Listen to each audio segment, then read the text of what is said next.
Everyone, welcome back to the channel GATE PYQ की series बहुत जोर शोर से चल रही है। अगर आपने लास्ट लेक्चर्स नहीं देखे तो जरूर जाके देख लीजिएगा। अच्छे क्वेश्चंस आपसे मिस नहीं होने चाहिए। और ये लेक्चर नंबर 35 है। और पहले क्वेश्चन की तरफ चलते हैं। पहला क्वेश्चन है हमारा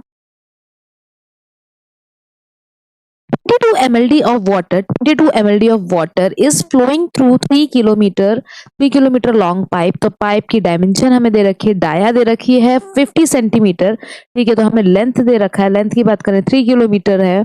वेल डाया की बात करें ये 50 सेंटीमीटर है। इन सबको एक यूनिट में चेंज करेंगे। The chlorine at the rate of, तो क्लोरीन का रेट दे रखा है हमें 40 किलोग्राम पर डे। मतलब क्यू की वैल्यू दे रखी है मुझे। अगर बात करें डिस्चार्ज की वैल्यू, डिस्चार्ज पर डे हमें दे रखा है 40 kilogram per day is applied at the entry of this pipe। तो पाइप के एंट्री पे कितना अप्लाई किया है, so that disinfected water is obtained at the exit। तो हमको जो वाटर है वो हमें एग्जिट पे भी मिल जाए। There is a proposal to increase the flow through the this pipe to 28 mld। तो अब क्या है, इस फ्लो को हमें इंक्रीज करना है 28 mld से। Assume the dilution coefficient n is equal to 1। इसका मतलब हमें क्या लगाना पड़ेगा, ये रिलेशनशिप जो होता है टाइम इनटू कंसंट्रेशन की पावर n, जो हमारा डायल्यूशन कोफिशिएंट होता है, इज इक्वल्स टू कांस्टेंट। ठीक है, द minimum amount of chlorine to be applied to achieve the same degree of disinfection for the enhanced flow is। तो बेसिकली अगर हम बात करते हैं तो हमें ये कंडीशन लगानी है। ये कंडीशन लगाएंगे मतलब क्या हो जाएगा, T1C1 जो हमारा टाइम है और concentration is equals to T2C2 हो जाएगा। अब मुझे बात पता है कि टाइम क्या होता है, टाइम मेरा क्या होता है, टाइम को कैसे फाइंड करेंगे। अगर इसकी बात की जाए तो जो हमारा डिस्टेंस है, जो कि हमारा लेंथ हो गया, और जो हमारे वाटर की वेलोसिटी है, अगर मैं डिस्टेंस अपॉन स्पीड से डिवाइड कर दूं तो मुझे टाइम मिल जाएगा।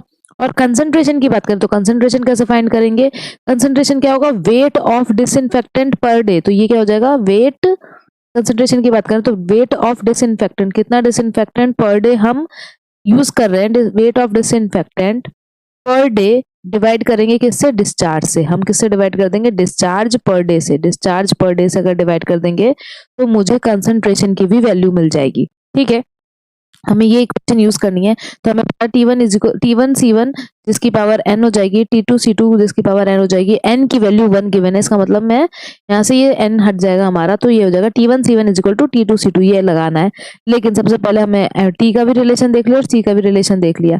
ठीक है, आगे चलते हैं। तो t के रिलेशन के लिए मैं क्या लिखूँ यहाँ पर, T1C1 के लिए यहाँ पे लिख सकते हैं L इंटू एरिया अपॉन में हमारा Q1 इनटू में क्या हो जाएगा, W कंसंट्रेशन के लिए हो जाएगा हमारा W1 अपॉन Q1। ये हमने एरिया अपॉन Q1 क्यों लिखा, क्योंकि वेलोसिटी अगर मुझे निकालनी है तो वे हमें पता है discharge is equal to A into V। तो मुझे V निकालना, तो मैं क्या करूंगी, डिस्चार्ज डिवाइड बाय एरिया। तो यहाँ से ये हमारा बना। ठीक है, इक्वल्स टू में क्या कर देंगे, T2 के लिए क्या करेंगे L। तो लेंथ हमारी सेम ही रहेगी, हमारा डिस्चार्ज जो हम इनहेंस कर रहे हैं लेंथ तो सेम ही रहेगी, एरिया हमारा सेम ही रहेगा, डिस्चार्ज हमारा अलग हो जाएगा। मल्टीप्लाई में जो हमारा वेट है जो डिसइंफेक्टेंट का वो अलग हो जाएगा, डिस्चार्ज भी हमारा अलग हो जाएगा। तो यहाँ से हमें क्या इक्वेशन मिलेगी, यहाँ से अगर हम देखें तो कुछ कुछ कैंसिल हो रहा है। तो लेंथ से लेंथ कैंसिल, एरिया से एरिया कैंसिल। यहाँ से आप देख सकते हो कि हमें इक्वेशन मिल रही है W1 अपॉन Q1 का square is equal to W2 upon Q2 का स्क्वायर। मैं यहाँ से इक्वेशन मिल गई। और मुझे यहाँ से क्या फाइंड करना है, यही तो पूछ रहा है कि the minimum amount of chlorine applied to achieve this enhanced flow. तो मेरे को वेट ही तो फाइंड करना है, W2 की ही तो वैल्यू फाइंड करनी है। तो बस कुछ नहीं करेंगे, हम क्या करेंगे, लिखेंगे कि W2 is equals to Q2 का स्क्वायर अपॉन Q1 का स्क्वायर मल्टीप्लाई में W1। और Q2 मुझे इनहेंस फ्लो कितना दिया था, 28। और Q1 की वैल्यू हमें कितनी दे रखी है, Q1 की वैल्यू हमें दे रखी है, Q1 की वैल्यू हमें दे रखी है, यहाँ पर डिस्चार्ज की बात करते हैं तो 22, या पहली लाइन में लिखा है ना कि 22 mld। तो हमें Q2 की वैल्यू दे रखी है 28, इनहेंस्ड हो गया। तो Q1 की वैल्यू हमें 21 दे रखी है, 22 दे रखी है। इसका स्क्वायर कर देंगे, दोनों का स्क्वायर करेंगे और मल्टीप्लाई में हमारा हो जाएगा 40 किलोग्राम पर डे बोला था, 40 kg पर डे बोला था वेट। ठीक है, तो अगर इसको कैंसिल करेंगे, 2 से कैंसिल करेंगे, ये हो जाएगा 14, ये हो जाएगा 11। तो 14 का स्क्वायर होता है 196, नीचे आ जाएगा हमारा 121, मल्टीप्लाई में कर देंगे 40। इसको सॉल्व करेंगे तो हमें वेट मिल जाएगा, और वेट मिलेगा हमें approximately 64.8 kilogram per day, 64.8 kilogram per day. तो जब हम ये वैल्यू देखते हैं तो हमको कौन सा ऑप्शन सही लग रहा है? तो ये जो ए ऑप्शन है, 64.79 kilogram per day will be the correct answer of this question. तो हमने ये जो इक्वेशन है टी की पावर टी सी जो टाइम है इनटू कंसंट्रेशन की पावर एन, जो एन यहाँ पर क्या है हमारा dilution coefficient, is equals to constant होता है। इसको यूज करके हमने सॉल्व किया। टाइम क्या होता है हमारा? जो लेंथ अपॉन वेलोसिटी हो जाएगी, वेलोसिटी को हमने क्या कर दिया? डिस्चार्ज अपॉन एरिया कर दिया। और हमारा कंसंट्रेशन क्या होता है? वेट ऑफ डिसइंफेक्टेंट जो कि फाइंड करना था, अपॉन में हमारा डिस्चार्ज। इसको यूज करके, इसको कांस्टेंट करके हमने ये क्वेश्चन सॉल्व की है। वेल, ऐसे क्वेश्चन गेट में रैंक दिलाने के लिए हेल्प करते हैं, तो ये बहुत ही उम्दा लेवल का क्वेश्चन है। नेक्स्ट क्वेश्चन की तरफ चलते हैं। नेक्स्ट क्वेश्चन हमारा कह रहा है the sludge from the aeration tank of the activated sludge process. Activated sludge process पे बहुत ही उम्दा लेवल के क्वेश्चन, उसकी थ्योरी को हम अच्छे से समझ चुके हैं। अगर पुराने लेक्चर्स नहीं देखे जरूर देख लीजिएगा। Has solid contents by weight. ठीक है, तो अगर बात करते हैं तो sludge from the aeration tank of the activated sludge process has solids content by weight is 3.5। तो सॉलिड का कंटेंट कितना दे रखा है हमें? 3.5। तो सॉलिड्स कंटेंट है हमारा 3.5। ठीक है, अगर मैं वाटर की बात करूं, अगर मैं यहाँ पर वाटर की बात करती हूँ तो हमें वाटर कितना हो जाएगा? 100 से माइनस कर देंगे 3.5 को, तो हमें मिल जाएगा वाटर परसेंटेज कितना है। तो ठीक है, अगर मैं सॉलिड कंटेंट की 3.5% है तो वाटर कंटेंट की बात करती हूँ। इसी लाइन से हमने आधी चीजें फाइंड कर ली। वाटर कंटेंट हो जाएगा मेरा 100 में हम माइनस कर देंगे 3.5, जो कि हो जाएगा 96.5%। 96.5% वाटर कंटेंट हो जाएगा। आगे बढ़ते हैं। बोल रहा है the sludge is put in sludge thickener. तो जो स्लज है वो हमारा स्लज थिकनर में हमने डाला है। ठीक है, where sludge volume is reduce to half. Sludge volume क्या हो गया? Reduce to half. तो पहले अगर V1 है हमारा, अगर पहले जो हमारा V1 वॉल्यूम है, तो अब जो न्यू वॉल्यूम है वो इसका हाफ हो जाएगा। मतलब V2 की वैल्यू क्या हो जाएगी? इसका हाफ हो जाएगा। तो स्लज हमारा, very important line, sludge volume reduce to half, मतलब V2 जो न्यू वॉल्यूम है वो V1 का हाफ हो जाएगा। Assume that the amount of solid in the supernatant form from the thickener is negligible। ठीक है, the specific gravity of sludge। तो sludge की specific gravity मुझे दे रखी है। sludge की specific gravity बात करें 2.4। अगर मैं वाटर की स्पेसिफिक ग्रेविटी बात करूं तो वो हो जाएगा 1।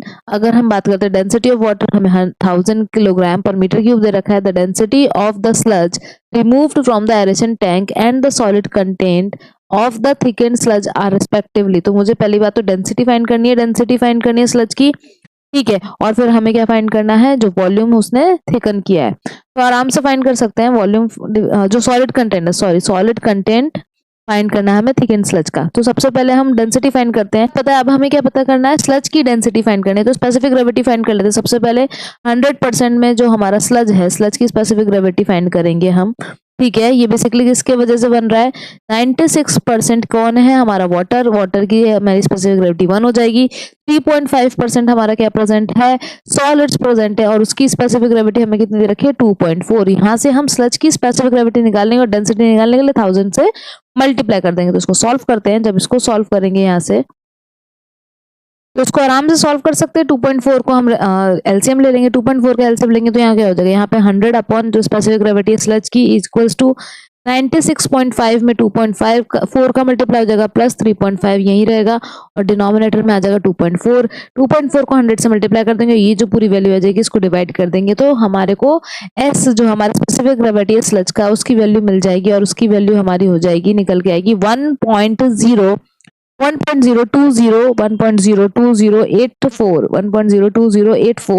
ये हमारी स्पेसिफिक ग्रेविटी आई स्लज की। लेकिन हमसे क्या पूछ रहा है? डेंसिटी निकालो। 1000 का मल्टीप्लाई कर देंगे तो क्या हो जाएगा? 1020.84। 1020.84 मतलब या तो हमारा ए ऑप्शन होगा और या फिर हमारा सी ऑप्शन होगा। बी ऑप्शन और डी ऑप्शन को कैंसिल करते हैं। अब आगे हमें सॉल्व करना है, आगे सॉल्व करेंगे हम। हमें एक बात पता है, हम एक रिलेशन को जानते हैं। ये होता है रिलेशन हमारा 100 माइनस P1। ब्रैकेट में क्या आता है? 100 माइनस P1 और फिर यहाँ पे मल्टीप्लाई में V1 is equals to 100 minus P2। 100 minus P2 और मल्टीप्लाई में आ जाएगा V2। बस हमें ये बात पता है, और ये भी बात पता है कि V2 is equal to V1 upon 2। ये बात भी पता है। बस अब पुट करेंगे वैल्यू, तो यहाँ से V2 की वैल्यू निकालनी है। तो ये जाएगा 100 माइनस P1 अपॉन में 100 माइनस P2, और यहाँ आ जाएगा हमारा मल्टीप्लाई में V1 is equals to V2। अब इसको हम आराम से जब सॉल्व करेंगे तो V1 को मैं क्या लिख सकती हूँ? सॉरी, V2 को क्या लिख सकते हैं? V2 को हम लिख सकते हैं V1 अपॉन 2। ये लिख सकते हैं V1/2। अब मुझे यहाँ से V1 कैंसिल होते हुए नजर आ रहा है, बस हमें क्या करना है, कुछ नहीं करना, यहाँ पे 2 से मल्टीप्लाई कर देना है, 2 से मल्टीप्लाई कर देना है, तो ये हो जाएगा 100 - 100 माइनस P1 मल्टीप्लाई में 2 is equals to 100 minus P2, और P2 की वैल्यू ही तो फाइंड। तो हमें एक बात पता है, यहाँ पर एक बात पता है कि P1 हमारा मॉइस्चर कंटेंट को शो करता है, और 100 में हम मॉइस्चर कंटेंट माइनस करेंगे तो सॉलिड कंटेंट निकल के आ जाएगा, जो कि हमें पता है कितना है, 3.5। 3.5 multiply by 2 is equals to 100 minus P2। और मुझे एक बात यहाँ से ये भी पता है कि जब मैं 3.5 को 2 से मल्टीप्लाई करूंगी 7 आएगा, और 7 में जब मैं इसको क्या करेंगे, 100 माइनस P2 है, P2 को यहाँ भेज देंगे, P2 को यहाँ भेज देंगे और 100 में माइनस कर देंगे, तो P2 निकल के आ जाएगा मेरा 100 माइनस अगर बात करें 100 माइनस,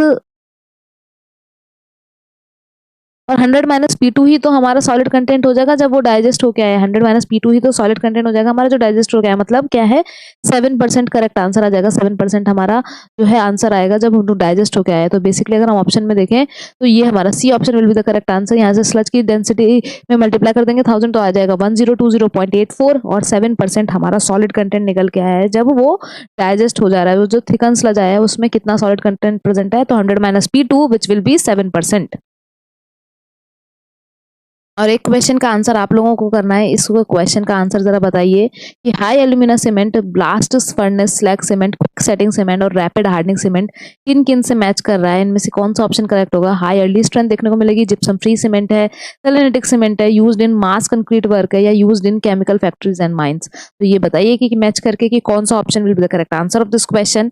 और नेक्स्ट क्वेश्चन में, नेक्स्ट लेक्चर में हम और भी बेहतरीन क्वेश्चंस करने वाले हैं। पुराने लेक्चर्स नहीं देखें तो जरूर अच्छे क्वेश्चंस देख लीजिएगा। Thank you so much for watching. एक लेक्चर को शेयर करना है आपको किसी भी सिविल इंजीनियरिंग एस्पिरेंट के संग, और वैल्यूएबल फीडबैक जरूर दीजिएगा। Thank you so much. Like and subscribe our channel.